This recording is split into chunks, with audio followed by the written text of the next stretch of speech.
Int. Old Korean guest house. Night. The candle flickered, casting eerie shadows on the cracked wooden beams above. A gust of mountain wind rattled the loose window panes, sighing like a tired spirit through the gaps in the frame. Sun-hee pulled her jacket tighter around her shoulders and glanced at the door, though no one had knocked. She was alone, or so she had convinced herself.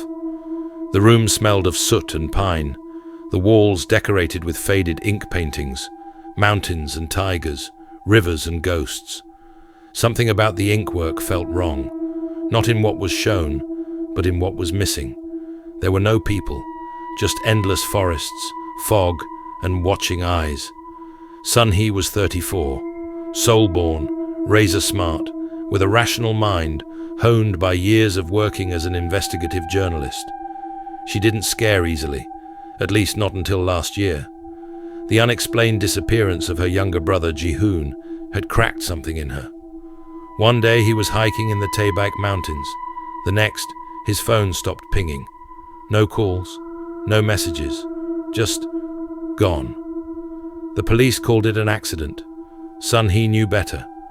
She had traced his last movements to this remote village, clinging to the ridge of Mount Seoraksan, a place not found on modern maps, only in whispers from weathered locals and footnotes in old Buddhist scrolls. They called it Geumja-ri, though none of the villagers would speak the name aloud. It took her 3 days to find it, the mountain paths more suggestion than trail, winding deeper into fog-draped valleys. Her GPS died the first night.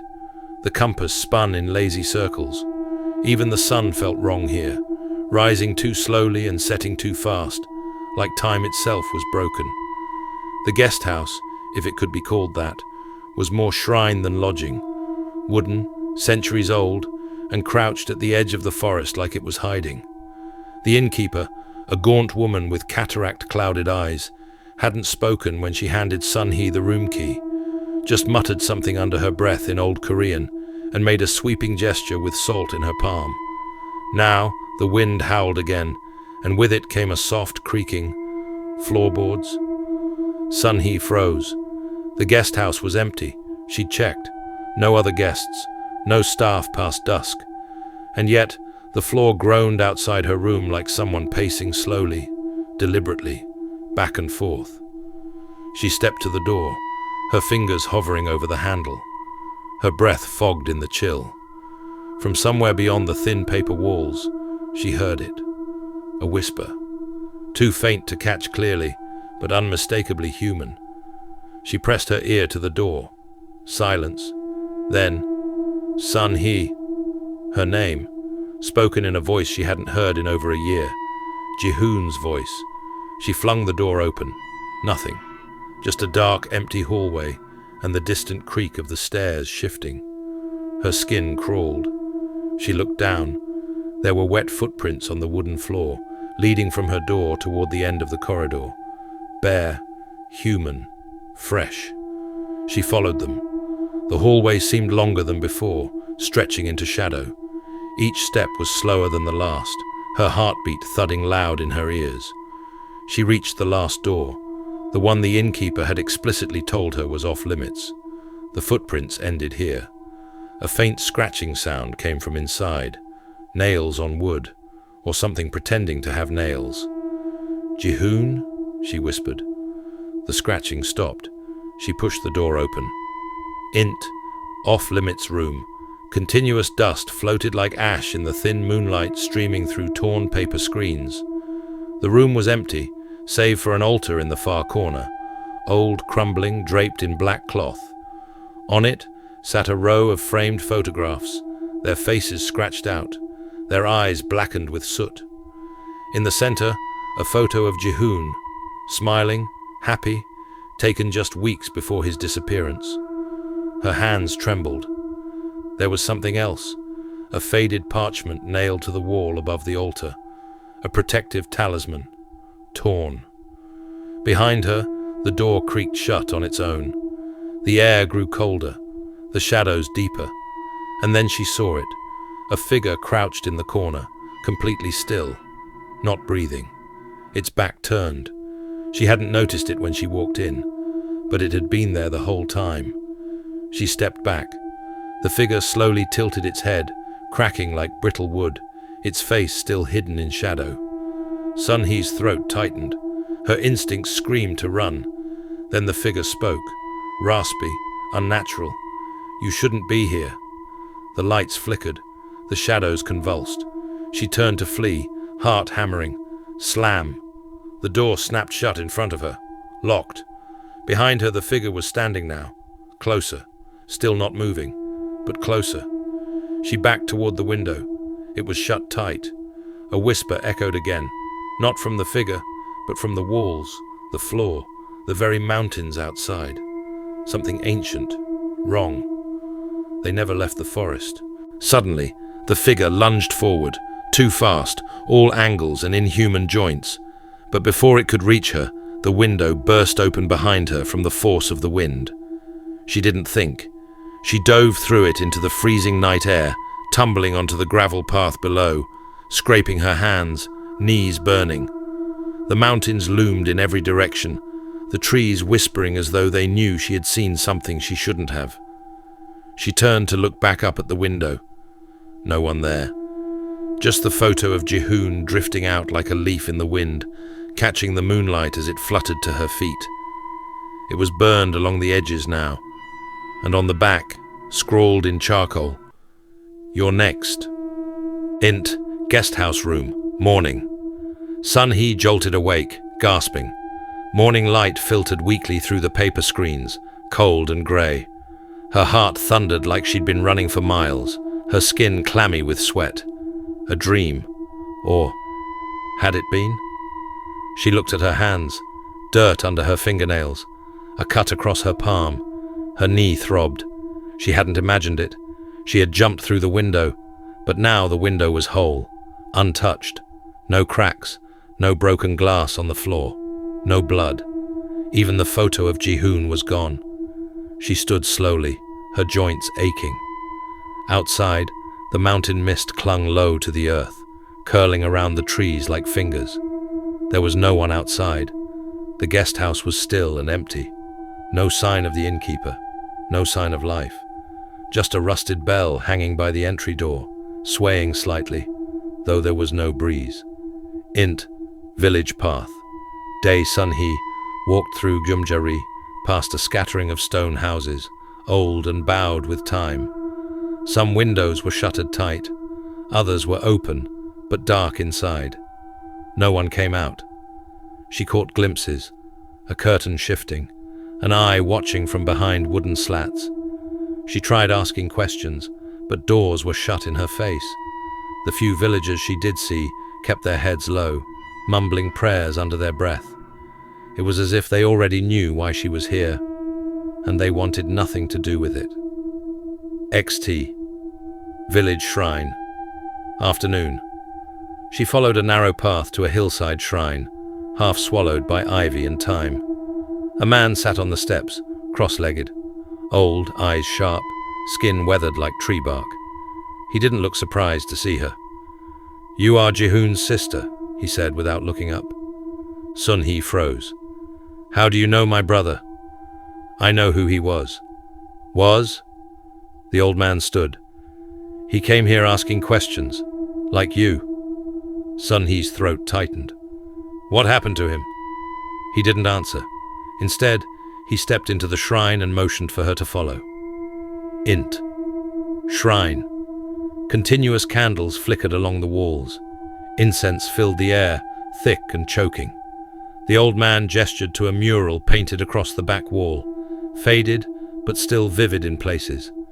It depicted the mountains in ancient times, robed monks, villagers bowing, offerings placed before a great shadow rising from the forest. The shadow had antlers, teeth like branches, and no face.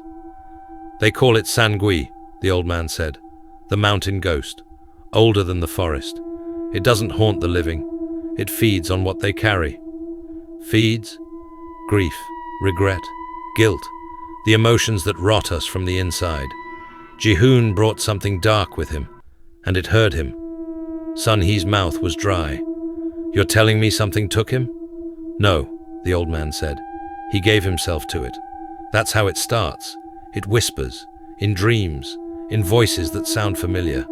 And once you see it, it never lets you go. She backed toward the door. I don't believe in ghost stories. The old man sighed. You will. Int. Guest house room. Night. That night, the temperature dropped again. The fire in the brazier hissed as if afraid. Sun Hee sat with Jihoon's old journal spread before her. She'd found it in a drawer beneath her mattress. That hadn't been there before. Each page was filled with cramped writing, drawings, symbols. He'd written of a woman with no eyes who waited in the trees, of dreams that bled into the day, of a song that came from under the ground. One passage was repeated over and over in different handwriting. If you see it, don't speak its name. She shivered and slammed the book shut. Suddenly, 3 knocks at her door. Knock, knock, knock, slow, deliberate. She held her breath. Hello? No answer. She opened the door. Nothing. But down the hall, she saw a figure standing at the end. Still, barefoot, hair wet, head tilted, Jihoon. Her legs moved on their own. She ran to him. Jihoon! But as she got closer, the hallway seemed to stretch, lengthen. Her feet pounded the wood, but she wasn't gaining ground. The lights began to flicker. Then, the figure dropped to all fours and crawled toward her, unnaturally fast. She turned and bolted, slamming the door shut, just as the figure hit it with a sickening thud. Silence. She pressed her ear to the wood. Nothing. Then a voice, low and cold. You brought it with you. Int. Guest house bathroom. Later. She tried to calm herself. Steam fogged the mirror as she ran the water. Her reflection swam in the glass. Then, it smiled. But she wasn't smiling. She backed away, heart in her throat. The mirror. Sun Hee began to move on its own, tilting its head, reaching toward the other side of the glass. A black stain crept across the wall behind it. Mold, but moving against gravity, like veins pulsing up from the floor. She stumbled back. Behind her, the faucet began to gurgle. Thick, black water sputtered out. Int. Shrine. Next day, she returned to the shrine. The old man was gone. But the mural was different now. The shadow was closer, larger. One of the monks was missing. And in the corner of the painting, she saw a new figure. Herself, painted into the mural. She stumbled back, bile rising. That night, the dreams came. Dream sequence, nightmare montage, Jihoon calling for her from inside the trees, his voice hollow, wrong. A woman without eyes whispering in her ear while she sleeps. Children in the village chanting in a forgotten language, pointing at her. Herself, standing in the forest, looking down at her own body, half buried in moss. Int. Guest house. Late night. She couldn't sleep. The journal sat open again, flipped to a final torn page she hadn't seen before. Just one word, scrawled in frantic charcoal. Run. The walls creaked again, but this time she heard it clearly. Footsteps, inside the room. She turned. Nothing. But the floorboards were dented, as if someone was standing there, invisible. Then a soft breath behind her ear. You should have stayed away. XT, mountain path. Morning. She fled the guest house, journal clutched tight. The mist was thicker now. The trees looked twisted. Wrong. She wandered for hours, the path looping back on itself again and again.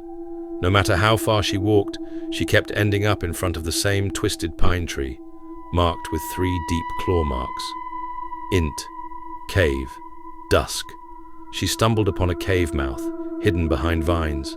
Inside, darkness, silence, and a smell of wet stone and decay. The deeper she went, the more she felt it, like being watched by something vast, ancient, and hungry. At the far end, she found it, a wall of names carved into the stone. Hundreds, thousands. She ran her fingers across them and found Jihoon's, fresh, and beneath it, Sun Hee, carved as if by claws. Suddenly the cave walls began to weep. a black tar-like fluid dripping from the ceiling, coating her hands. The whisper returned, now a chorus. "You belong to the mountain now." She screamed. Interior cave. Night Sun He stumbled backward from the wall, her name still bleeding fresh into the stone. Her breathing came in gasps, ragged and too loud in the suffocating silence. The black liquid continued to drip from the ceiling in thick, viscous threads. Her footsteps made no sound against the moss-coated floor. She turned to run, but the entrance was gone. Where the cave mouth had been was only darkness. She was sealed in. "No," she whispered. "No, no, no." A voice answered. Not a whisper this time, not distant. It spoke from behind her, from inside her. "You never came to save your brother." She froze. The shadows in the cave shifted, forming the shape of a man. Jihoon. He stepped forward, barefoot and pale, but not right. His eyes were hollow, his voice soft like a lullaby stretched too thin. You knew he was hurting. You ignored the signs. You ran from his pain because it made you feel something. And now it's yours. She backed away, tears flooding her eyes. "You're not him," he smiled. "Not anymore." From the darkness behind him, the true shape emerged. The mountain ghost, Sangui. It unfolded from the cave wall, antlers branching like bone, arms like broken trees, face a smooth, polished void. Not black, not shadow, nothing. Looking into it was like trying to remember a name you'd forgotten long ago, a wound that never healed. It radiated despair. She screamed and ran, blindly, deeper into the cave. The journal in her hand pulsed with heat. Pages flipped on their own. She turned a corner, and there were dozens of Jihoons, pale, smiling, whispering. Some crouched like animals, some hung upside down like bats. All watched her. "Help me, Nuna," one of them whispered. "You left me. You left me. You let it in." Her guilt had brought it here. Flashback sequence. Intercut memory and cave. Jihoon's texts going unread. Missed calls. Her deleting his last message without listening. Him standing in the snow in one of the photos she ignored, outside the very guest house. His final voice message. "I can't do this anymore. It's in my head, son. I can't sleep. I think the mountain wants me." Cave. Continuous. The truth hit her like a wave. She hadn't come to find Jihoon. She'd come to escape the guilt of abandoning him, and the mountain had fed on it, grown stronger, taken shape. Sun He fell to her knees, the ground pulsing with heat beneath her. The mountain ghost loomed behind her now, its body unfurling like smoke and ash. It reached toward her with hands like roots, curling around her body, pulling her into the cave floor. Stone turned to mud. Mud turned to flesh. She was sinking. "No," she cried, thrashing. "I'm sorry. I didn't know." "You did," the voice said from within her. "You chose to forget." Her legs were gone now, her torso sinking into the earth. Faces formed in the stone around her, hundreds of others who'd come before her, all with eyes open, mouths wide, screaming silently. Jihoon knelt before her. His hands rested on her shoulders. "It doesn't want your apology," he said gently. "It wants your soul." Her screams echoed back at her from every direction until even her voice was swallowed. Shrine, another reality. Suddenly, she was in the shrine again, alone, clean, daylight through the window. The mural was gone. The candles were fresh. Was it a dream? She turned and saw the journal lying open on the floor.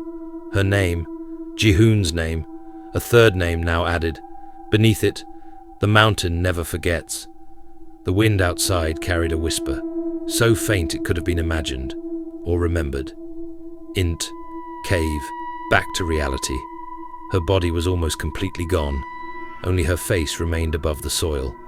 The mountain ghost leaned in closer, its void face inches from hers, and for a moment she saw herself in its reflection, and behind her, dozens of other versions of herself, twisted, crying, all sinking, This wasn't just one curse.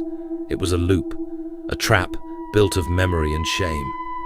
Everyone who came to the mountain came for the same reason, to bury their pain. And in doing so, they became part of it. Final image of climax.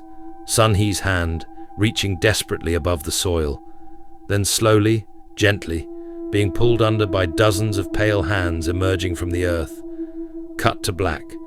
A single line of whispered dialogue. It waits for the next one. XT. Mountainside. Dawn. The wind howled across the ridgeline, dragging low clouds over the broken trail. Sunlight tried to pierce through, but it was pale and sickly, casting long blue-grey shadows across the trees. Sun Hee opened her eyes. She was lying in a patch of frost-bitten moss just outside the entrance to the shrine. Her limbs trembled. Dirt clung to her fingers, dark, clotted, and wet. Her coat was torn. Blood stained her sleeves, but she felt no wounds. She sat up, gasping for air like someone just pulled from drowning. The shrine door creaked softly behind her. Still open. Still waiting. Was it a dream? She looked down at her hands. In her left palm, pressed tightly, was Jihoon's silver keychain, the one she buried with his photo, the one she'd left behind in the cave. And in her right, a page from the journal. It was blank, until she blinked. Then her name began to appear again, etched in shaking black ink. But this time, it kept repeating, over and over, 1,000 times. Sun Hee, Sun Hee, Sun Hee, Sun Hee. She screamed and threw it into the woods. The forest absorbed the sound. XT, small village. Later that day, she stumbled back into the village hours later, shoes soaked, legs bruised, her face pale as ash. The old woman at the tea house saw her and froze. "You came back," she whispered. Sun Hee collapsed into a chair. "I need help. Please, I need to call someone." The woman didn't move. She only looked at the dirt beneath Sun Hee's nails, then at her eyes. "You went into the mountain." "I didn't mean to," Sun Hee murmured. I wanted to find my brother. I wanted to understand why he didn't come back." The woman's voice dropped to a whisper. "He never left."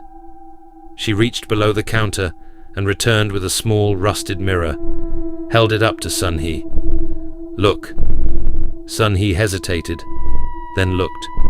Her reflection stared back, but it didn't move when she did. It blinked once, smiled faintly, and turned its head. Behind it, in the mirror's distorted depth, the shrine door creaked open again. Sun Hee dropped the mirror. It shattered across the floor. The woman didn't flinch. "You brought it back with you," she said quietly. Int. Seoul subway. A week later, Sun Hee sat alone on a packed subway train. Her eyes were hollow. She wore the same coat. She hadn't spoken to anyone since she returned.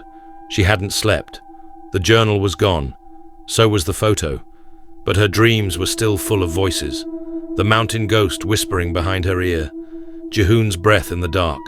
The train lights flickered. When they returned, every passenger had turned to face her. Silent.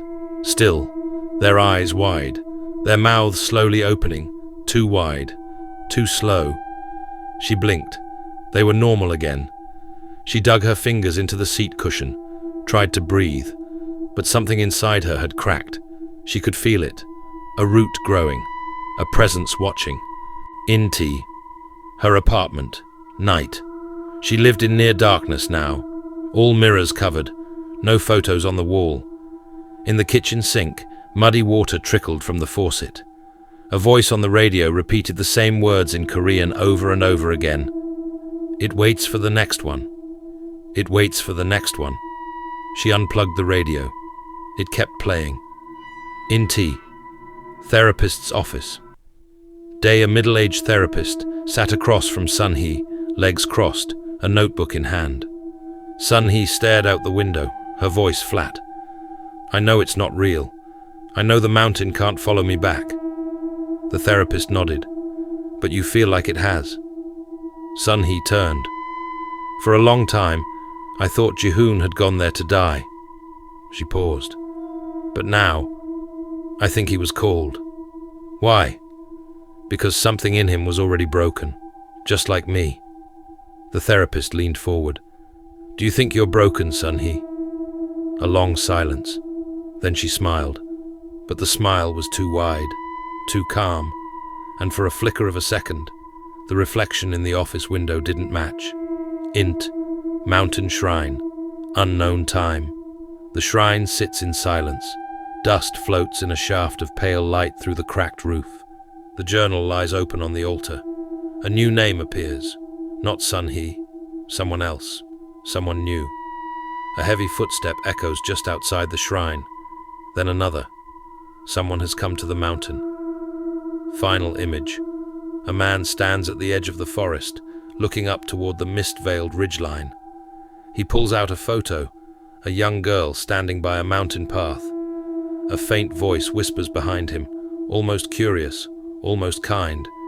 You're almost home. Final line, whispered. The mountain remembers, and it waits.